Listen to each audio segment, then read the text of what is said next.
chers frères et sœurs dans les Seigneurs, Shalom, examiner les prophéties sera le thème du jour développé par l'homme de Dieu, notre invité permanent. Il s'agit bien des pasteurs Blaise Mpongo qui va nous parler en fait de la prophétie et comment faudrait-il examiner la prophétie. Shalom, pasteur.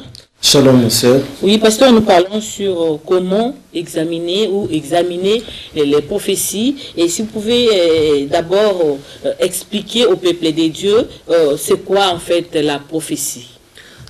Merci une fois de plus pour l'invitation. La prophétie n'est rien d'autre que parler ou annoncer quelque chose de la part du Seigneur. C'est-à-dire une personne va être inspiré par Dieu et il va commencer à parler des choses, mais des choses que lui il parle, ce n'est pas, ça ne vient pas de lui-même, mais ce sont des choses qui viennent de la part du Seigneur. Justement, c'est là où il y a vraiment le problème par rapport à la prophétie, parce qu'il s'agit d'une personne qui est utilisée comme un instrument pour parler de la part du Seigneur. Donc, le nom de Dieu est mis en exil dans cette affaire. Donc le nom de Dieu est engagé dans cette affaire. Or, nous connaissons que Dieu tient sur son honneur et Dieu ne partage pas sa gloire avec quelqu'un. Cela veut dire, quand quelqu'un parle de la part du Seigneur, Dieu s'engage aussi, voilà, à respecter ce que la personne va parler. Donc prophétiser veut dire tout simplement parler, annoncer des choses pour le compte du Seigneur. Alors, comme Dieu est engagé dans cette affaire, dans Ésaïe au chapitre 44, le verset 26, il dit « Je confirme la parole de mon serviteur et j'accomplis ce que prédisent mes envoyés. » Donc, pour des gens que Dieu les a envoyés, pour des gens que Dieu les a engagés, quand ces gens vont engager aussi des paroles pour sa part, alors Dieu va s'engager aussi à confirmer. Comment confirmer? C'est-à-dire par l'accomplissement de ce que ces gens sont en train de dire pour sa part. Donc, si quelqu'un se lève, il parle de la part du Seigneur, automatiquement, Dieu va veiller pour que ce que la personne est en train de parler s'accomplisse. D'un autre côté, la Bible dit dans Jérémie au chapitre 14, le verset 14, « Et l'Éternel me dit, c'est le mensonge que prophétise en mon nom le prophète. » Donc, il dit, le prophète prophétise des mensonges en mon nom. C'est-à-dire, pour une prophétie venant du Seigneur ne peut jamais être négative. Jamais, ça ne peut jamais rater, ça ne peut jamais manquer d'accomplissement. Donc, le Seigneur se plaint ici. Taper à côté. Jamais ça peut taper à côté. Jamais, je dis jamais. Voilà. Donc, ici, le Seigneur se plaint lui-même, il dit, vos prophètes sont en train de prophétiser en mon nom, des mensonges. Il dit, je les ai point envoyés, je ne leur ai point donné l'ordre, je ne leur ai point parlé, ce sont des visions mensongères, des vaines prédictions, des tromperies de leur cœur qu'ils vous prophétisent. C'est-à-dire, il y a un groupe de gens qui s'élèvent, qui parlent, entre guillemets, de la part du Seigneur, alors que Dieu ne les a ni envoyés, ils ne sont pas connus de Dieu, ils prophétisent par leur propre autorité, par leurs propres chefs, par leur audace, ils disent des choses et ce sont des choses finalement qui ne vont pas s'accomplir. C'est pour cela. Ce sont des personnes qui n'ont pas le Saint-Esprit. Qui n'ont pas reçu mandat. Tu peux avoir le Saint-Esprit. Mais tu n'as pas. Par exemple, là, j'ai le Saint-Esprit. Mais est-ce que le Seigneur me demande de prophétiser maintenant? Appelé à prophétiser. Voilà. Donc, si je m'engage à prophétiser sans pour autant que le Seigneur me pousse, sans pour autant que le Seigneur soit l'auteur de cette prophétie, quand bien même j'ai le Saint-Esprit, ça sera quelque chose qui s'est fait de mon propre chef. Alors Dieu ne sera pas dans cette affaire. Ça, c'est la chair. Ça, c'est la chair. C'est pour cela la Bible dit dans 1 Thessaloniciens chapitre 5, le verset 19, n'éteignez pas l'esprit, au verset 20. Ne méprisez pas les prophéties, au verset 21. Mais examinez toutes choses, retenez ce qui est bon, 22. Abstenez-vous de toute espèce du mal. Donc, en tant qu'enfants de Dieu, dans l'église, dans le monde où nous sommes, nous ne devons pas éteindre l'esprit. C'est-à-dire, nous devons laisser le Saint-Esprit opérer, faire ce qu'il veut. Mais seulement, la Bible dit, ne méprisez pas les prophéties. Au contraire, examinez cela. Cela veut dire quoi? Il y a une chose très importante que je vais dire aux enfants de Dieu qui vont me suivre à la maison. Cela veut dire quoi? les gens sont libres de prophétiser, autant les autres aussi sont libres d'examiner et d'attendre l'accomplissement de la prophétie. Ou de ne pas accepter. Voilà. C'est-à-dire, si quelqu'un prophétise, il est dans sa liberté de prophétiser, c'est pas mauvais. Mais nous qui écoutons, nous avons aussi la liberté d'examiner si cette personne, ce qu'il dit, ce qu'elle dit est vrai et conforme à la parole de Dieu. Si cela n'est pas conforme à la parole de Dieu, la Bible dit examiner. Ce qui est à rejeter, nous rejetons. Ce qui est à prendre, nous prenons. Donc, moi, aujourd'hui, nous avons beaucoup de problèmes.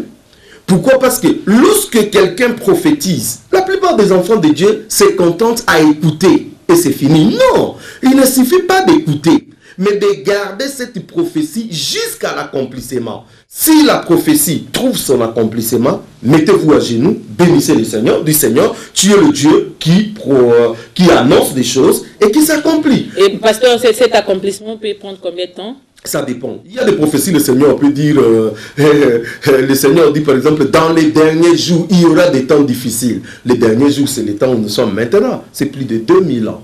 Donc ça dit, il y a des prophéties qui peuvent atteindre 2000 ans, des prophéties qui peuvent atteindre 2 ans, 10 ans, ainsi de suite. Mais le problème, c'est que la prophétie va dire exact. Si Dieu dit dans 2 ans, dans 2 ans. Si Dieu dit dans 5 ans, dans 5 ans. Si Dieu dit dans les derniers jours, mais ça sera dans les derniers jours. Là, il ne révèle pas ça à ses prophètes. Si, il peut révéler cela. Le Seigneur peut donner une prophétie, il dit dans 10 ans, dans 20 ans. À la fin de cette année, ça dit le Seigneur, il parle. Et le Seigneur parle. Il faut rester sous les pieds des. Voilà. Par exemple, il dit à Abraham, l'année prochaine, je reviendrai. Et au même temps, ta femme sera enceinte, ainsi de suite. Ça dit, il promet, il indique même le temps où il va revenir. C'est comme ça. Les prophéties de Dieu ne sont pas ambiguës. Hein? C'est comme j'entends un prophète qui a prophétisé sur une femme, il dit le Seigneur me montre que tu vas accoucher une fille,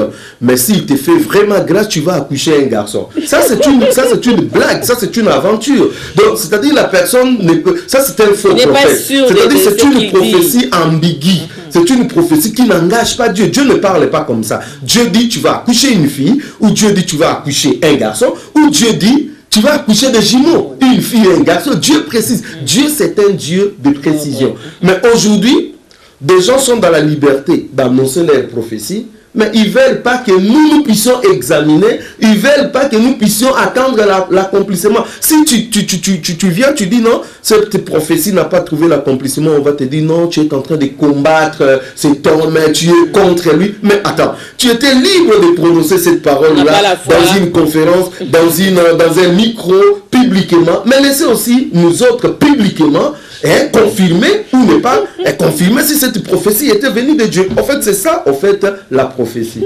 Merci beaucoup, pasteur. Qui peut prophétiser, en fait? À mon avis, selon la parole de Dieu, il y a 3 dimensions de prophétie. C'est-à-dire, il y a 3 dimensions. C'est quelqu'un qui est appelé apôtre. On dit que cette personne peut prophétiser. Il est en même temps évangéliste, en même temps pasteur et en même temps apôtre, en fait. Voilà. En général, tous les enfants de Dieu prophétisent. Ça, c'est des 1. N'oubliez pas dans Joël, le chapitre 2, le verset 28. Même dans Actes des apôtres, Pierre revient dans Actes chapitre 2, le verset 16. Il dit ceci. Mais c'est ici ce qui a été dit par les prophètes Joël. Donc dans Joël 2, 28. Dans le dernier jour, dit Dieu, je répandrai de mon esprit sur toute chair. Vos fils et vos filles prophétiseront. Vos jeunes gens auront des visions et vos vieillards auront des songes. Donc, ici, vous voyez que vos fils et vos filles prophétiseront.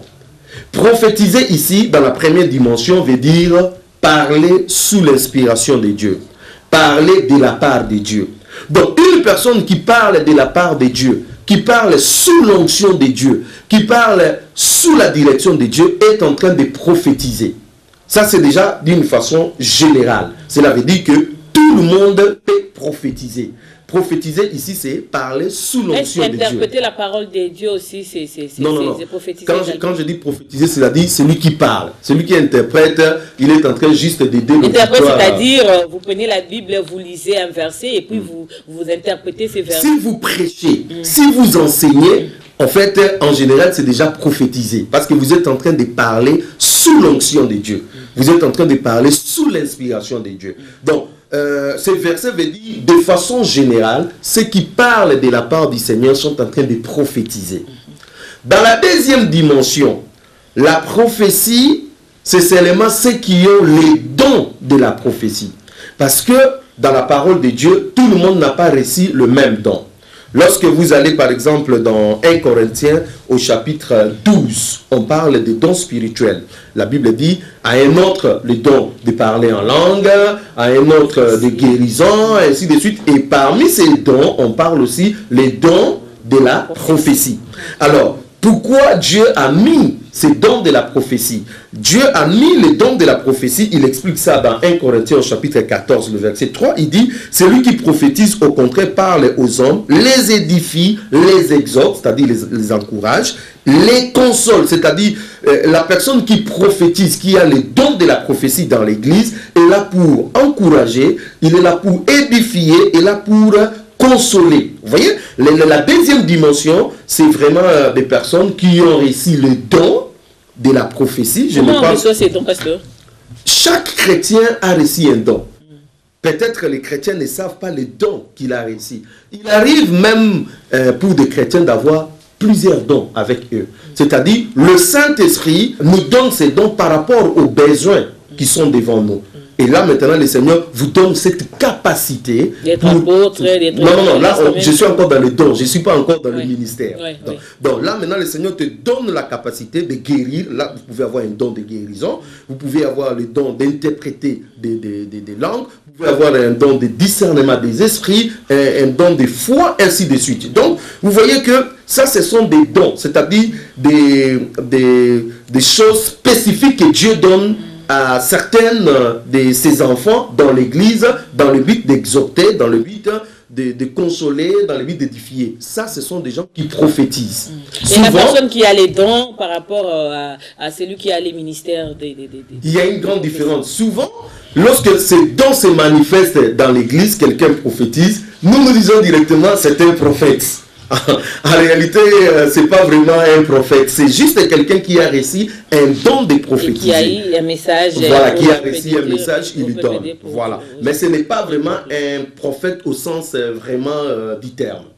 Donc, dans la troisième, c'est le ministère. Lorsque vous lisez, par exemple, dans Éphésiens au chapitre 4, le verset 11, la Bible dit, il a donné les uns comme apôtres, les autres comme prophètes, les autres comme évangélistes, les autres comme pasteurs et docteurs, pour le perfectionnement des saints en vue de l'œuvre du ministère et de l'édification du corps de Christ. Donc, vous voyez, donc, ceux qui ont reçu ces ministères, parmi les 5 ministères que nous avons, il y a le ministère prophétique. Oui.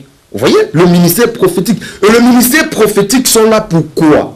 D'abord, pour veiller sur le fondement. Parce que la Bible dit dans Éphésiens 20... Le fondement de la parole de Dieu. Voilà, dans Éphésiens chapitre 2, le verset 20, que vous avez été édifiés sous le fondement, c'est-à-dire les enseignements des apôtres et des prophètes. Jésus-Christ lui-même étant la pierre angulaire. Donc, c'est-à-dire le prophète, parce qu'aujourd'hui, aucune personne ne peut poser d'autres fondements. Les fondements ont été déjà posés. Maintenant, les apôtres et les prophètes modernes, aujourd'hui, sont en train de veiller sur les fondements qui ont été posés.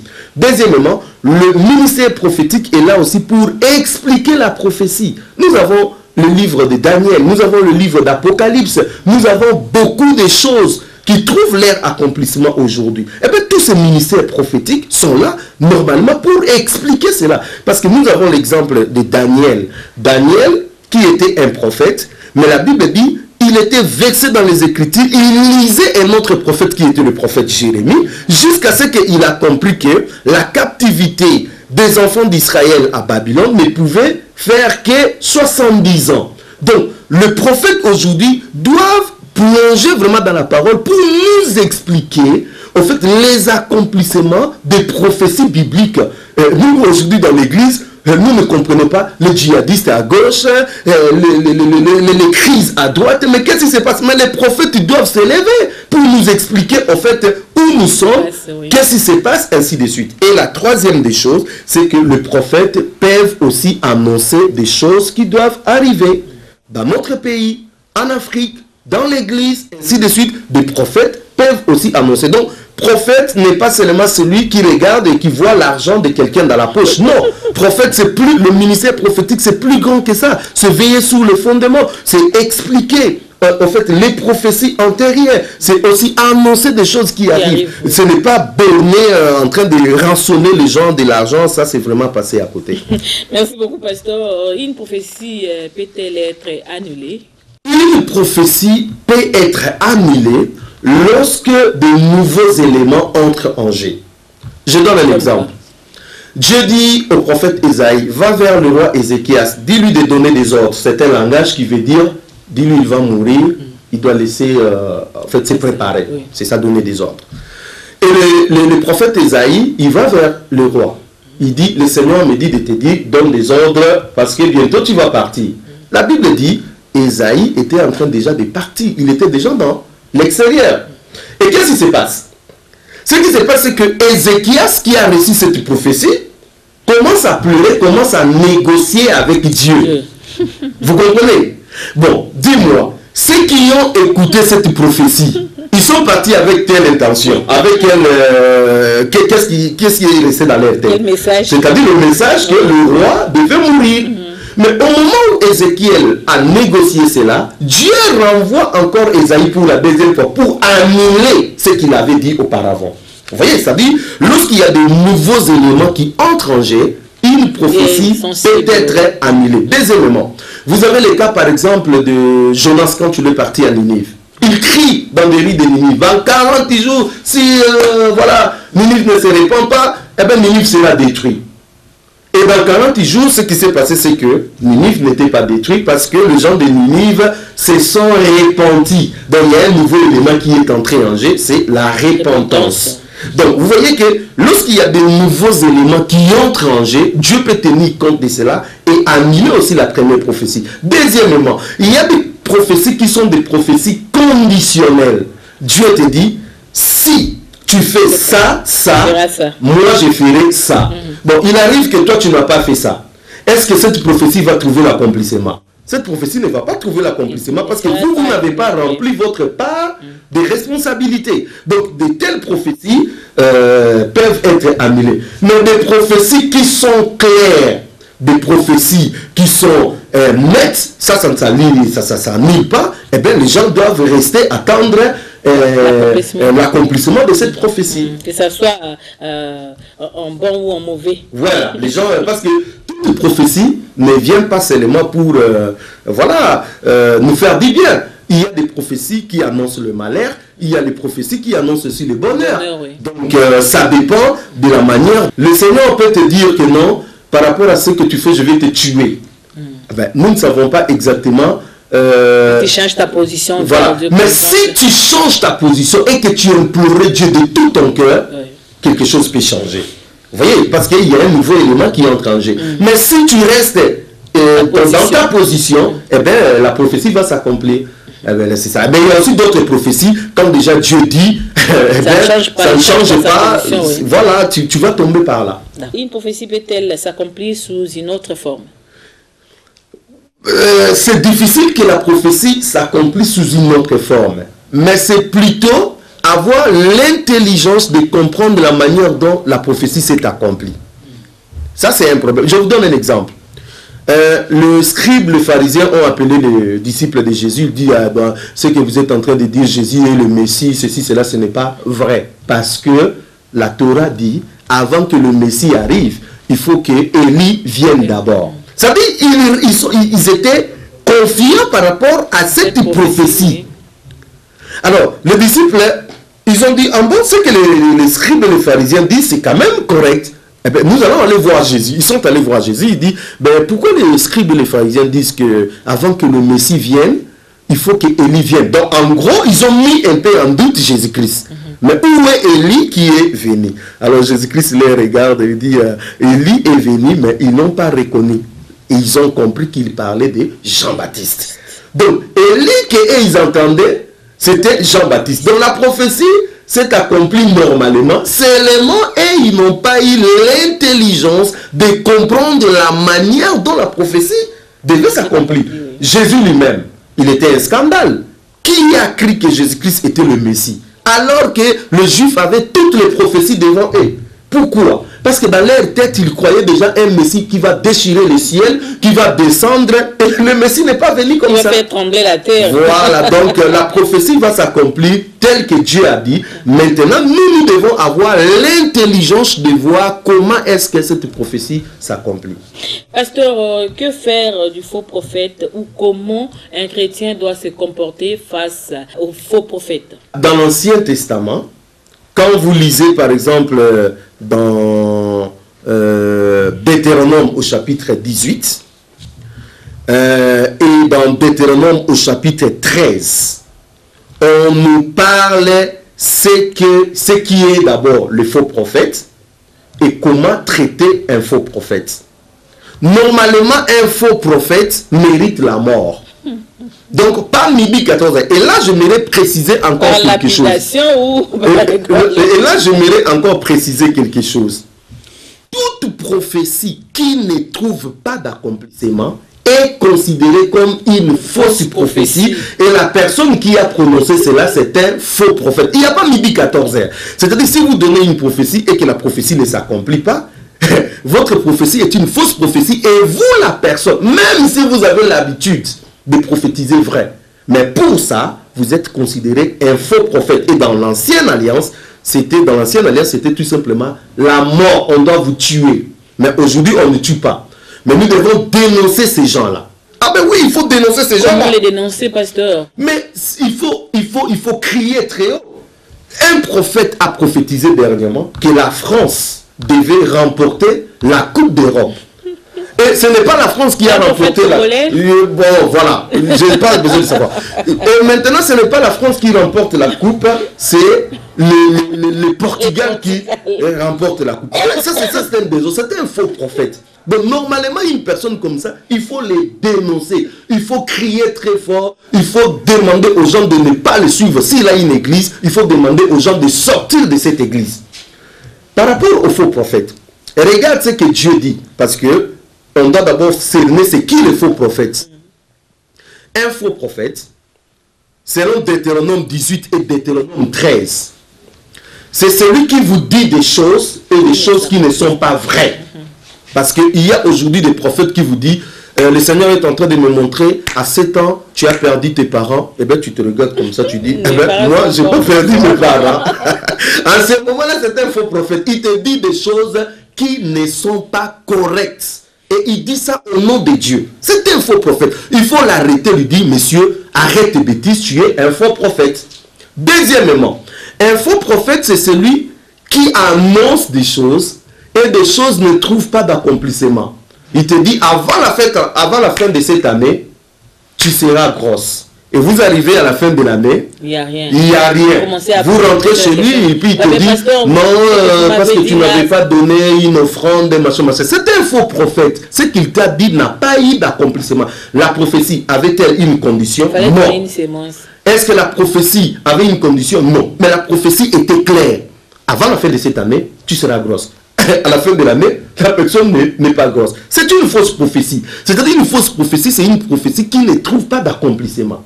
Troisième chose. Parce que la prophétie doit toujours s'accomplir même si la personne qui était en bonne relation avec le Seigneur, qui ne l'est plus. Est-ce que la prophétie doit toujours s'accomplir? La prophétie, quand Dieu dit, va veiller sur ça. Dieu sait quand tu seras avec lui, quand tu ne seras pas avec lui. Donc s'il y avait même quelque chose qui devait arriver après, Dieu connaît. S'il promet, c'est qu'il est prêt de réaliser. Il n'y avait pas de conditions. Donc, un faux prophète, c'est celui aussi qui dit des choses qui ne s'accomplissent pas. Troisièmement, un faux prophète, c'est celui qui dit des choses qui s'accomplissent, mais après, il te conduit vers le mal, vers d'autres dieux. C'est-à-dire, il te dit vraiment, à la fin de cette année, tu auras une voiture. Et à la fin de l'année, tu as une voiture. Après, il commence à te séduire vers le mal, vers son Dieu, qui est un autre Dieu que l'Éternel des armées. Vous voyez? Ou bien il commence à tirer la gloire vers lui. Vous voyez, c'est moi, vous devez m'adorer, vous devez m'agenouiller. Vous voyez, c'est lui qui tire la gloire. Et ça, c'est la stratégie actuelle des faux prophètes. La plupart des faux prophètes que nous avons actuellement, ils disent des choses qui s'accomplissent, mais seulement, ils ne retournent pas la gloire à Dieu. C'est eux-mêmes qui sont chantés. Peut prophétiser, te donner un enfant et après quelques temps, cet enfant meurt. Là, c'est une autre chose. Hein? Parce que nous avons le cas avec Élisée aussi, c'était comme ça. Ça, c'est une autre chose. Moi, je dis, ce que Dieu a dit, ça doit se réaliser. Donc, et là, il y a beaucoup d'éléments aussi qui entrent en jeu par rapport à ce que vous êtes en train de dire. Il y a d'autres personnes qui ont pour fondement le talisman, le fétiche, l'occultisme. Le mariage. Tu étais à l'église, Dieu te donne le mariage. Et après quelques temps, tu fuis l'église. Tu deviens célibataire. Bon, ce qui est vrai, Dieu ne se répand pas de ses dons. La bénédiction de l'Éternel enrichit, Dieu ne le fait suivre d'aucun chagrin. Quand Dieu donne, il donne. Voilà, donc les conséquences, ça c'est une autre chose. Mais ici, il s'agit de quelqu'un qui a prophétisé pour vous, et ça s'est accompli, et puis il commence à vous traîner vers d'autres dieux. Il vous donne de l'eau, il vous donne des bagues, il vous donne des chaînettes, il commence à faire des pratiques qui ne sont pas bibliques. Malgré l'accomplissement de sa prophétie, ne suivez pas une telle personne parce qu'il est en train de vous conduire vers un autre Dieu. Et la dernière chose, un faux prophète, c'est celui qui enseigne des enseignements contraires à la saine doctrine. Celui qui vient, il vous enseigne des choses qui ne sont pas conformes à la saine doctrine, eh bien, la personne est tout simplement un faux prophète. Donc maintenant, regardons dans nos églises, regardons tous ces prophètes qui sont tout autour de nous, hein, qui prophétisent à tout bout des champs. Est-ce que leurs paroles trouvent-elles de l'accomplissement? Je connais un prophète qui, au cours d'une conférence, était en train de dénoncer un prophète. Il dit, vous voyez ces prophètes qui avaient prophétisé entre Hillary Clinton et Obama, c'est Hillary Clinton qui devait gagner. Mais ce prophète, sa prophétie ne s'est pas accomplie. Il revient encore, il vous donne encore d'autres prophéties et vous êtes en train de les suivre. Vous savez pourquoi? Parce que vous êtes idolâtre. Et dans la même conférence, lui-même, la personne qui a dénoncé l'autre, il fait encore une autre prophétie. Il dit, la marche pour Jésus-Christ n'est pas dans la pensée de Dieu. Dieu dit c'est de la compromission. Ici en France, dans 2 ans, je vais tout arrêter. Dans 2 ans, la prophétie ne s'est pas arrêtée. Mais cet homme, les gens sont en train de le suivre. Pourquoi? Parce que les gens sont idolâtres, les gens sont fanatiques et les gens sont prisonniers de leur système religieux. Vous voyez? C'est pour cela, une personne qui donne une prophétie qui ne s'accomplit pas, personne ne va lui dire que mon frère, tu es un faux prophète, tu as donné une prophétie qui ne s'est pas accomplie. Non, hein, les gens, au contraire, disent que non, ta prophétie, tu vois, il faut les protéger. Tu vois, on commence à aménager. C'est seulement dans notre époque aujourd'hui où on aménage les faux prophètes. Mais dans la Bible, un faux prophète, on les lapidait jusqu'à ce qu'il trouverait la mort. Donc on le punissait. Mais aujourd'hui dans notre église, c'est notre père spirituel. On ne peut pas l'exposer. Mais il va continuer à dire des fausses prophéties. Il va continuer à marquer les gens. Donc nous avons la responsabilité. Et j'insiste, autant que les gens ont la liberté de prophétiser, autant que nous aussi nous avons la responsabilité d'examiner la prophétie et d'attendre l'accomplissement de la prophétie. Sinon, eh ben, c'est une autre chose. Oui, pasteur, par rapport à la responsabilité des chrétiens face à une prophétie, tout enfant de Dieu qui est devant un faux prophète et qui sait que la prophétie que le prophète lui a donnée ne s'est pas accomplie, et que cet enfant de Dieu dénonce ce faux prophète en fait. La Bible dit, n'ayez pas peur de lui, du faux prophète. Ça dit, il faut les résister. Il faut les dénoncer. Pourquoi des faux prophètes ne sont pas découragés aujourd'hui? Parce que quand ils disent des bêtises, quand ils disent des faussetés, personne ne les inquiète. C'est-à-dire personne ne revient pour lui dire que non frère, ce que tu m'avais dit, ça ne s'est pas accompli, tu es un faux prophète. Comme personne ne l'inquiète. Ils le font aussi publiquement parce qu'eux aussi les font publiquement. Exactement. Une prophétie qui s'est annoncée publiquement devant tous les gens et que ça ne s'est pas trouvé l'accomplissement. Mais il faut reprendre ça aussi publiquement. Vous voyez, quelqu'un a dit la marche pour Jésus dans 2 ans, ça n'existerait plus. Et dans 2 ans, ça continue. Mais les gens préfèrent dire que non, non, il faut... Non, on est en train de combattre qui? Combien de prophètes ont prophétisé? Il y aura la fin du monde. Combien de prophètes ont prophétisé la fin du monde en l'an 2000? Ça ne s'est pas trouvé. Combien de prophètes dans notre pays ont prophétisé les léopards va gagner et puis les léopards ne gagnent pas? Combien de prophètes, mes amis, combien? Mais les gens continuent à suivre ces prophètes. Vous savez pourquoi? Parce que les gens sont idolâtres, parce que les gens sont fanatiques, parce que les gens sont prisonniers de leur système de contrôle, de leur système religieux. Vous voyez, c'est pour cela, même s'il dit des bêtises, personne ne revient à la parole de Dieu pour dire qu'est-ce qu'on doit faire du faux prophète. Les faux prophètes doivent être punis de mort. Comme aujourd'hui on punit pas les gens de mort, ça dit qu'il faut les dénoncer. Il faut aller même dans le journal télévisé, dire que non, tel prophète a prophétisé sur moi, tel, ça ne s'est pas trouvé d'accomplissement. S'il y a des CD, s'il y a des vidéos de cet homme-là, pendant qu'il prophétisait, remettez. C'est pour cela dans la parole de Dieu, vous lisez quelqu'un comme Job, il dit, j'aimerais que mes paroles soient écrites. J'aimerais que cela soit gravé. Pourquoi? Il savait que son Dieu va accomplir. Lorsque quelqu'un prophétise, écrivez. S'il y a des vidéos, il y a des CD, gardez cela. S'il avait dit après Imamé, faisons sortir cela. Si cela trouve de l'accomplissement, bien aimé, ne vous taisez pas, louez le Seigneur, glorifiez Dieu. Allez dire aux gens que non, cela a trouvé de l'accomplissement, notre Dieu continue à agir. Mais si cela n'a pas trouvé l'accomplissement, mais nous dénoncez. Résister ces faux prophètes, allez lui dire que non, tu es en train de prophétiser, arrête, tu es un faux prophète. Et puis si vous êtes dans une église où on vous prophétise des mensonges, eh bien, fuyez tout simplement cette église parce que cela n'est rien d'autre que Babylone. C'est votre mot de la fin où vous avez quelque chose d'autre à ajouter par rapport à examiner les prophéties. La Bible dit, plusieurs faux prophètes s'élèveront. Et Géo s'est levé en grec. Cela veut dire réveil des faux prophètes. La seule façon de contraindre ces faux prophètes, c'est de regarder s'ils enseignent des fausses doctrines, eh bien, sortez. Ne soyez pas en contact avec eux. S'ils vous disent des choses qui ne trouvent pas d'accomplissement, dénoncez cela. S'ils vous disent des choses qui trouvent des accomplissements, mais après ils vous amènent dans des pratiques démoniaques, dans des pratiques qui n'ont rien à voir avec la parole de Dieu, c'est qu'ils sont là pour vous séduire. Si ils disent des choses qui ne sont pas vraies, alors il faut fuir. Il ne faut pas dire que non, je suis habitué avec lui. Dans des choses de Dieu, il n'y a pas je suis habitué avec lui. Dans des choses de Dieu, c'est soit voilà, c'est soit c'est Dieu, soit ce n'est pas Dieu. Donc moi, je veux vraiment encourager à tout le monde à veiller sur ces fondements. Sinon, eh bien, nous allons laisser le champ libre aux faux prophètes et ils vont faire de n'importe quoi dans l'église. Merci beaucoup, pasteur. Merci. Voilà, chers enfants de Dieu, merci beaucoup à vous tous qui étaient branchés sur la télévision du développement pour suivre cette émission, la Bible. Nous sommes arrivés à la fin, nous avons parlé sur la prophétie, comment examiner la prophétie, nous avons parlé sur les faux prophètes et qu'est-ce qu'il faut faire pour les faux prophètes. Voilà, vous l'avez entendu de la bouche de l'homme de Dieu, le pasteur Blaise Mpongo. Merci et bonne journée dominicale.